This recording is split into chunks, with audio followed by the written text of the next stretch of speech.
اور جس طریقے سے اس معاملے کو مس ہینڈل کیا گیا اور پارلیمنٹ میں کھلی بحث کروائی گئی اور خواجہ آصف صاحب نے وہ ساری چیزیں ہیں، وہ ساری ڈیمانڈ جو ہیں سعودی عرب کی وہ اوپن کر دیں، تو اس کے بعد یہ ایک ایمبیرسنگ سچویشن تھی سعودی عرب کے لیے، خاص طور پر جو کہ پاکستان سے بہت زیادہ توقعات رکھتا تھا۔ صابر صاحب، جس طرح آپ نے فرمایا کہ میاں صاحب ایک وہاں پہ کمٹ کر رہے تھے، کیا میاں صاحب کو حالات کا ادراک نہیں تھا، یا گیلانی صاحب کی طرف انہوں نے بھی بیان داغ دیا جس طرح ایئرپورٹ پہ جاتے انہوں نے کہا کہ ہم جو general Pasha D G I S I ان کو بھارت بھیجیں گے؟ اس طرح کی سچویشن تو نہیں تھا کہ ان کو حالات کا ادراک نہیں تھا کہ میں یہ کیا کہہ رہا ہوں یا کیا کمٹمنٹ کر رہا ہوں؟ اس کی وجہ یہی ہے، میں بتا رہا ہوں کہ جب یہ چیزیں ہوئیں تو شہباز شریف کا جو وزٹ تھا سعودی عرب کا وہ انتہائی ناکام رہا، اور سعود الفیصل نے بھی بہت زیادہ تلخ گفتگو کی، اور محمد بن صابر صاحب نائف نے اتنی انہوں نے عربی اتنی روانی سے انہوں نے عربی جو بولی اتنی تیاری کر کے گئے تھے، آپ کس طرح کہہ سکتے ہیں کہ ناکام رہا؟ انہوں نے 2-3 دن تک اس پہ مشق کی، اور پہلے بھی آپ کو پتا ان کو عربی اور بھی 2-3 زبانیں کافی نہیں، عربی تو جو سعودی عرب میں قیام کیا تھا جدہ میں سرور پیلس میں، اس دوران عربی تو کافی سیکھ لی تھی، وہ ایک الگ بات ہے۔ لیکن اب جو میاں صاحب جا رہے ہیں اگین وہ اس غصے کو ٹھنڈا کرنے جا رہے ہیں، اور سعود کنگ جو ہیں سلمان بن عبدالعزیز ان سے گفتگو کریں گے اور ان کو اپنی مجبوریاں بتائیں گے کہ ہم سعودی عرب کے دفاع کے لیے تیار ہیں، لیکن پاکستان کی فوج یمن میں نہیں جائے گی، یمن پہ حملہ آور نہیں ہوگی، نہ فضائیہ نہ نیول، اور نہ ہی پاکستان کی جو بری فوج یہ تو وہی پرانی بات ہے، خالی وعدوں سے میاں صاحب سعودی جو شاہ ہے ان کو مطمئن کر پائیں گے؟ ایک تو گزارش ہے جیسے صابر صاحب نے فرمایا، نمبر 1 میری اطلاع کے مطابق بھی میاں صاحب جب پہلے وزٹ پہ گئے تھے اور سعودی عرب سے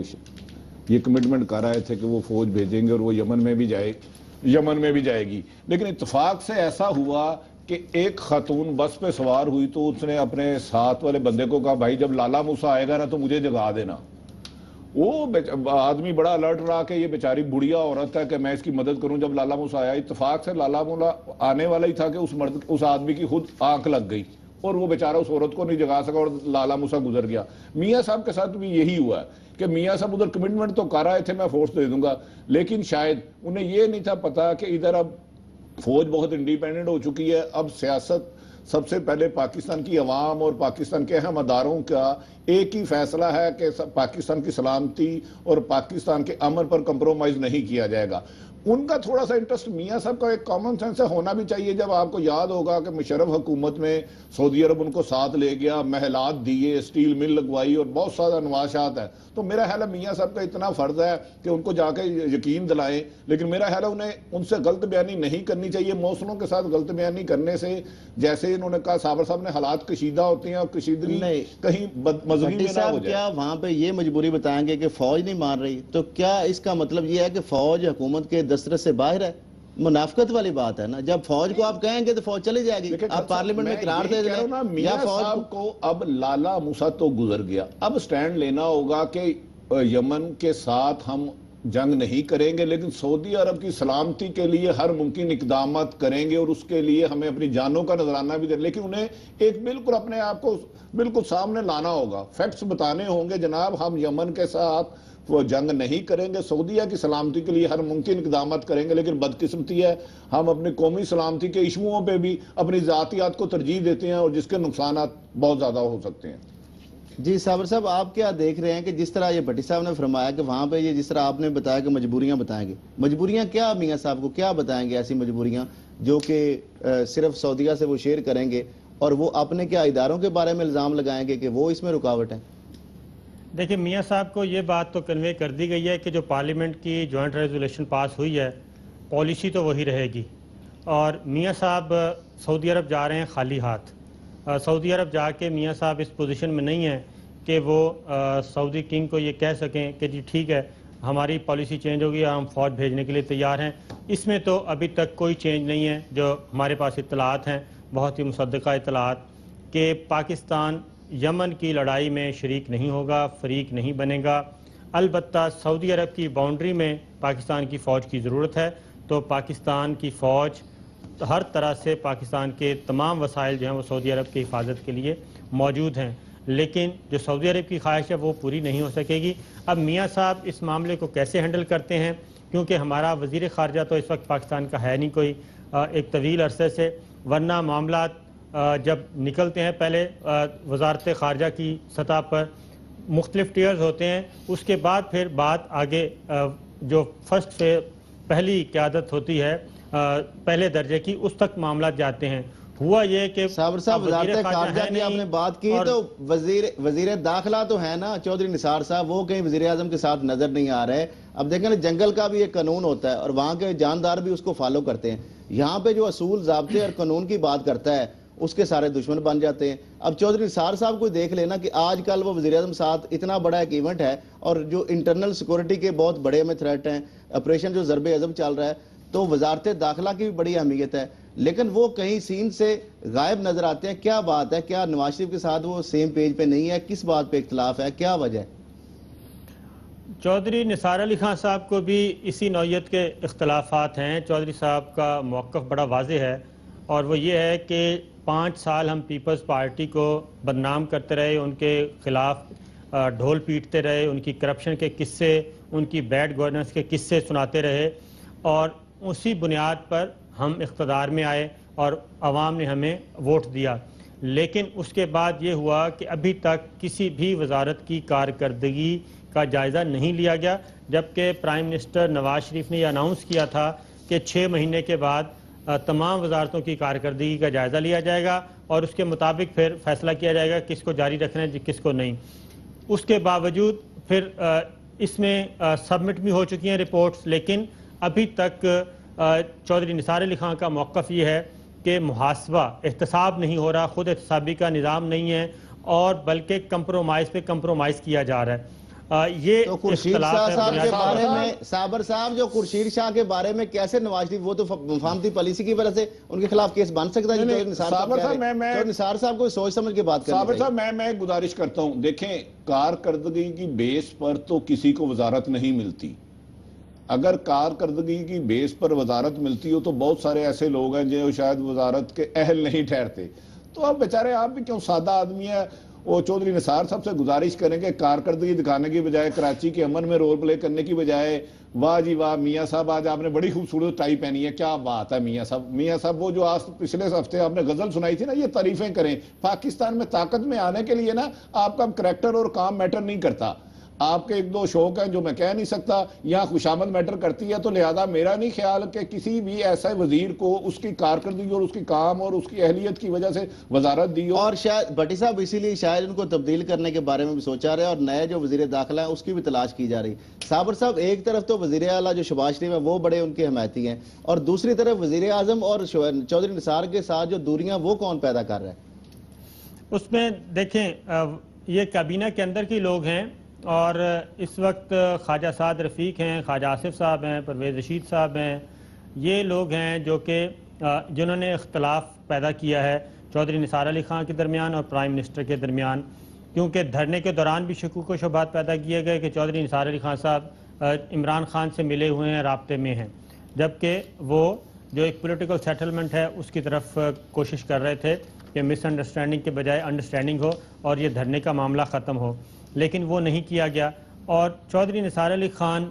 اب تک میرا خیال ہے دیکھنا چاہیے کہ جو اگر کسی کا سکینڈل نہیں آیا، مالیاتی سکینڈل اور کوئی بھی، تو وہ وزارت داخلہ، بلکہ وزارت داخلہ سے چودھری صاحب نے کافی گند جو ہے وہ صاف کیا ہے، اور گریڈ 19، 18 اور 20 کے افسروں کو بھی انہوں نے سسپینڈ کیا اور ان کے خلاف کارروائی شروع کروائی،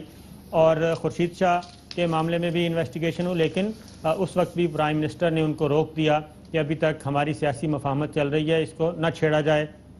حج کے بارے میں ایک پوری مفصل رپورٹ پڑی ہے، اس کو نہیں ٹچ کیا جا رہا، تو پرائم منسٹر نے بلکہ ہاؤس نے اور فواد چودھری صاحب نے کروائی تھی اور اس میں ساری چیزیں آئیڈینٹیفائی ہو چکی تھی۔ صابر صاحب گستاخی معاف نہایت ادب و احترام سے ایک کرپشن کا کیس بتائیں جس کو پچھلے 2 سالوں میں ٹریس کیا گیا اور ذمہ داروں کو قرار واقعہ سزا دی ہو، ایک، جبکہ پاکستان میں کرپشن پچھلے 2 سالوں میں، پچھلے ماضی کے 20 سالوں سے 10 گنا زیادہ بڑھ گئی ہے۔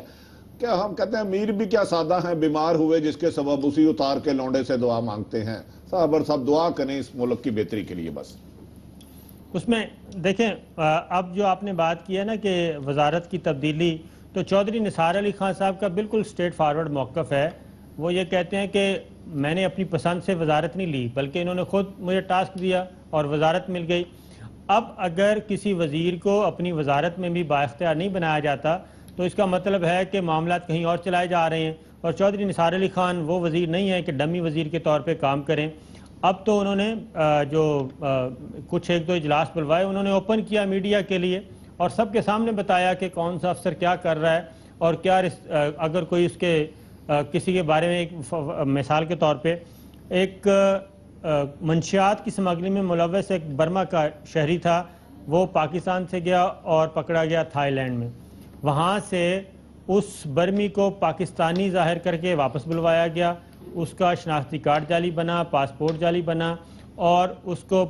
پاکستان پہنچا کے اور اس کے بعد پھر کہیں اور بھیج دیا گیا۔ تو جب وزیر داخلہ چودھری نثار علی خان نے اس کا وزارت داخلہ کے افسروں سے کہا کہ ان کے خلاف کارروائی کریں، تو جواب ملا کہ جناب ان کے ساتھ تو جو ہے منشیات کے سمگلر ہیں، یہ بہت بڑا مافیا ہے، چودھری صاحب اس کو نہ چھیڑیں۔ لیکن چودھری نثار علی خان صاحب وہ کہیں اور سے ڈوریاں ہل رہی تھیں، لیکن چودھری صاحب نہیں مانے۔ تو مسئلہ یہ ہے کہ وہ اب بھی یہی کہتے ہیں کہ تمام وزارتوں کا خود احتسابی کا نظام ہونا چاہیے، ان کی کارکردگی کا جائزہ لیں، اور جہاں جہاں جب تک یہی وجہ ہے کہ ان کا جائزہ لیں۔ سارے جو مافیاز ہیں نا، اب وہ آہستہ آہستہ جمع ہوتے جا رہے ہیں، اور جو چودھری نثار ہے ان کے گرد جو ہے نا گھیرا تنگ ہو رہا ہے۔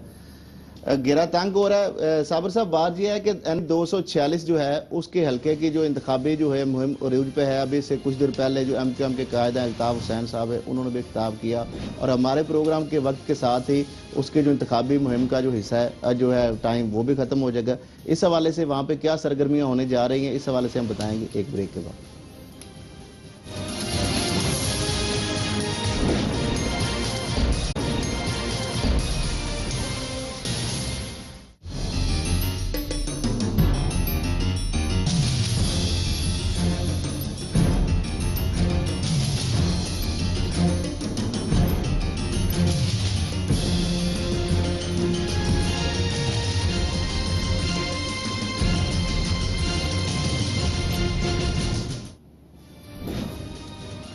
Welcome back. بھٹی صاحب، NA-246 کا ضمنی انتخاب کے حوالے سے آج انتخابی جو مہم ہے اس کا رات 12 بجے وقت ختم ہو رہا ہے۔ جماعت اسلامی کے جو امیر ہیں سراج الحق صاحب نے کہا ہے کہ اس بار جو ہے MQM کو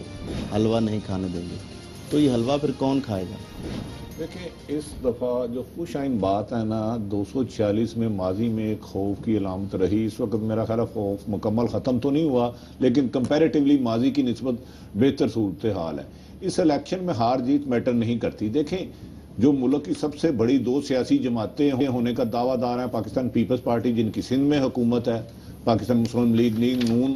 جن کی وفاق میں حکومت ہے، دونوں ہی سیاست میں حصہ نہیں لے رہی۔ MQM پچھلے 30 سال سے مختلف طریقوں سے حکومت میں رہی ہے، وہ ایک حقیقت ہے۔ یقینی بات ہے پچھلے دنوں میں انہیں بڑا ٹف ٹائم ملا، بہت سے لوگ ایسے گرفتار ہوئے جن پر یہ دہشت گردی یا دیگر سنگین الزامات لگے رہے، لیکن میں سمجھتا ہوں MQM یا اس الیکشن میں بھی بہتر پوزیشن میں ہے، اور ماضی کی نسبت شاید وہ بہت زیادہ مارجن سے تو نہ جیتے، لیکن بظاہر میری جو اطلاعات ہیں اس کے مطابق MQM کی جیت نظر آ رہی ہے، اس کا مارجن کم ہو سکتا ہے۔ صابر صاحب، PTI اور جماعت اسلامی خیبر پختونخوا میں تو اتحادی ہیں، اور ایک طرف جس طرح سے ان کا وہاں پہ بڑا ایک مثالی اتحاد ہے، یہاں پہ کیا وجہ جب دونوں کو یہ واضح بات نظر آ رہی ہے کہ دونوں اگر علیحدہ سے لڑیں گے تو MQM سے کسی طرح وہ مات MQM کو نہیں دے سکتے، تو پھر کیا وجہ ہے کہ آپس میں اتحاد کیوں نہیں کر سکے؟ دیکھیں جی، سیاست جو ہے نا وہ بڑی بےرحم سی چیز ہوتی ہے، اس کا کوئی دل نہیں ہوتا، کوئی اخلاقیات یا اس طرح کی چیزیں نہیں ہوتی۔ پاکستان تحریک انصاف جو ہے وہ نئی جماعت ہے کراچی میں، پاکستان میں۔ جماعت اسلامی نے کراچی میں بہت زیادہ قربانیاں بھی دی ہیں،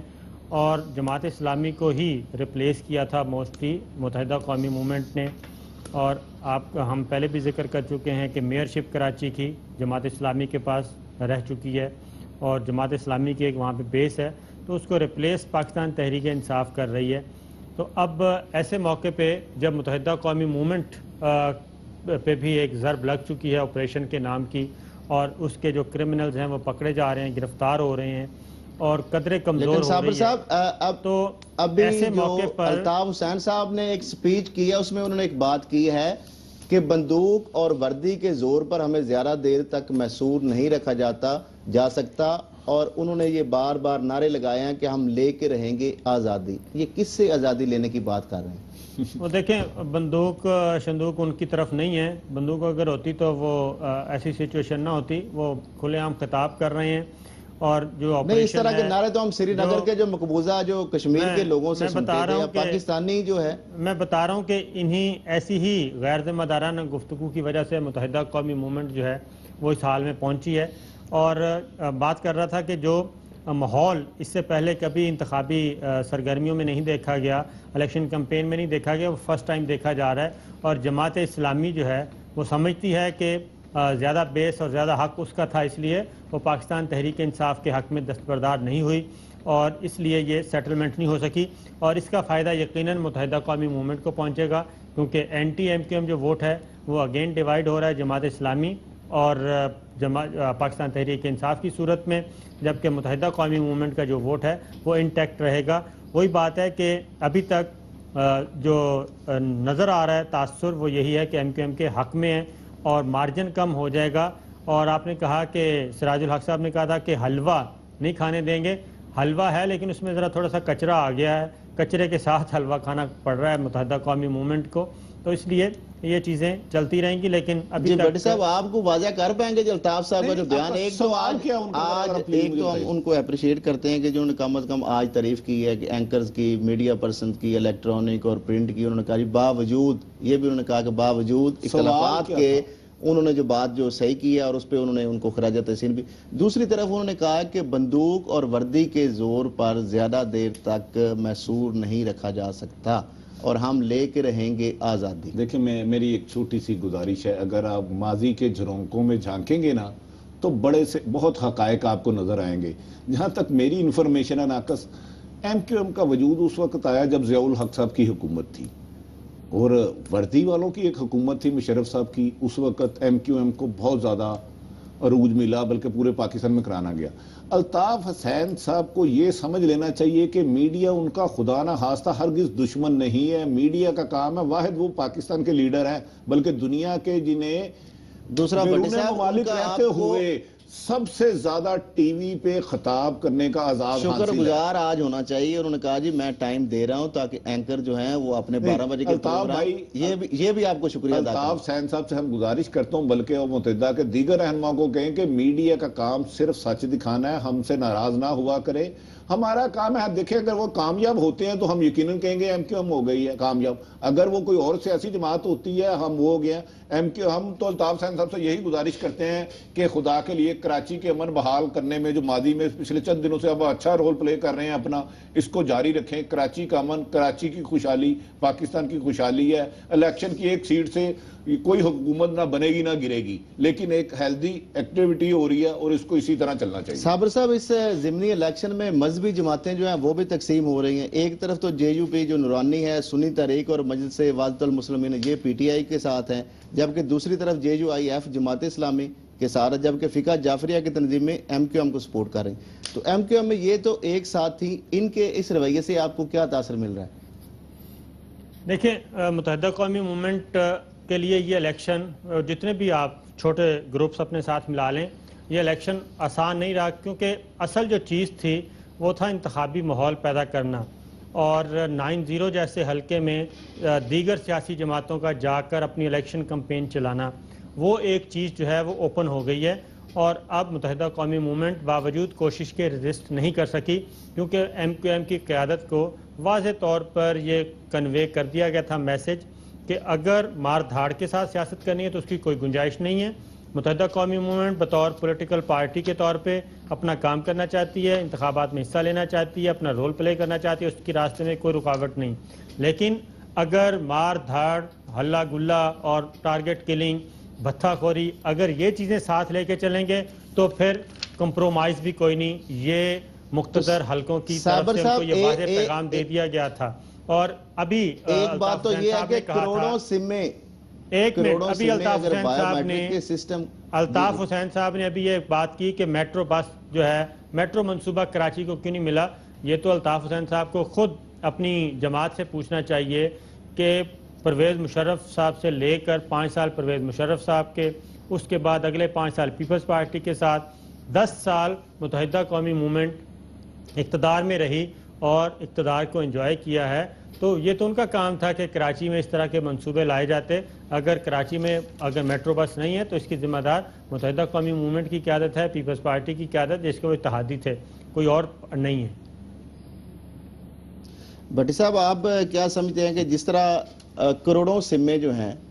وہ بایو میٹرک سسٹم کے ذریعے ویریفائی ہوئی، اگر گورنمنٹ چاہتی جس طرح ساری جماعتیں مطالبہ کر رہی تھی تو صرف ایک حلقہ میں 2-3 لاکھ ووٹ ہوں گے، تو وہاں پہ بایو میٹرک سسٹم جو ہے یہ نہیں آ سکتا تھا، تاکہ یہ ایک تو ایکسپیریمنٹ ہو جاتا آنے والے الیکشن کا، اور دوسرا یہ کسی کو یہ جواز ہی نہ رہتا کہ یہ یہاں پہ دھاندلی ہو، کیونکہ جس طرح پھر یہ شور مچے گا. خالد صاحب دیکھیں، آج میں کچھ نا مسلم لیگ نون کے رہنماؤں کی بھی گفتگو سن رہا تھا قابل احترام. وہ نا جلتی کے اوپر نا تیل گرا رہے تھے کہ جی پی ٹی آئی کو بٹھا دینا چاہیے، تحریک انصاف کو جماعت اسلامی کے حق میں بٹھا دینا چاہیے. دیکھیں، گزارش یہ ہے کہ اختلاف رائے کو حکومت کو چاہیے دشمنی نہ بنا لیں. اگر وہاں ہیلتھی ایکٹیویٹی ہو گئی ہے اور روزانہ کے 10-15 لوگ جو دہشت گردی کی واردات میں ٹارگٹ کلنگ میں مارے جاتے تھے، انہیں اس بات کا شکر ادا کرنا چاہیے. ٹھیک ہے چند لوگ ٹارگٹ کلر پکڑے گئے ہیں، لیکن کراچی کے امن کے لیے چند لوگوں کو اگر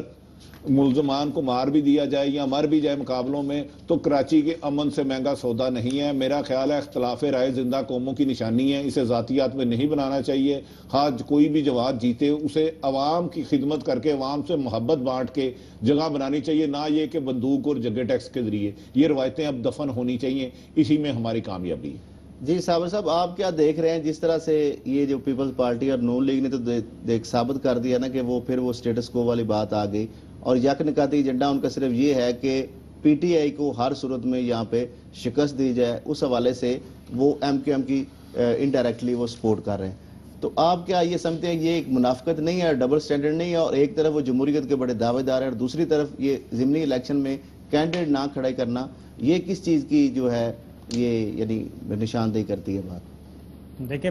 پاکستان پیپلز پارٹی اور مسلم لیگ نواز اگر یہ چاہتے ہیں کہ وہاں سے متحدہ قومی موومنٹ جیتے اور تحریک انصاف ہارے، تو یہ ان کا سیاسی حق ہے. کیونکہ دھرنے کی صورت میں جب عمران خان اسلام آباد پہنچے تو اس میں انہوں نے کسی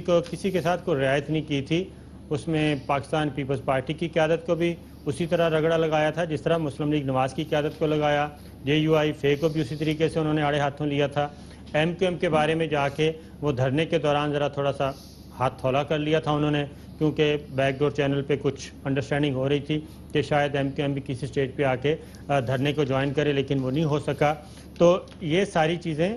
ہر پولیٹیکل پارٹی کا حق ہے، اس میں ہمیں کرٹیسائز نہیں کرنا چاہیے کہ مسلم لیگ نواز اور پیپلز پارٹی جو ہے. جی صابر صاحب، بھٹی صاحب کے پاس کوئی نہیں، میرے پاس کوئی خبر نہیں ہے. دیکھیں، ووٹ ایک ایمانت ہے عوام کی.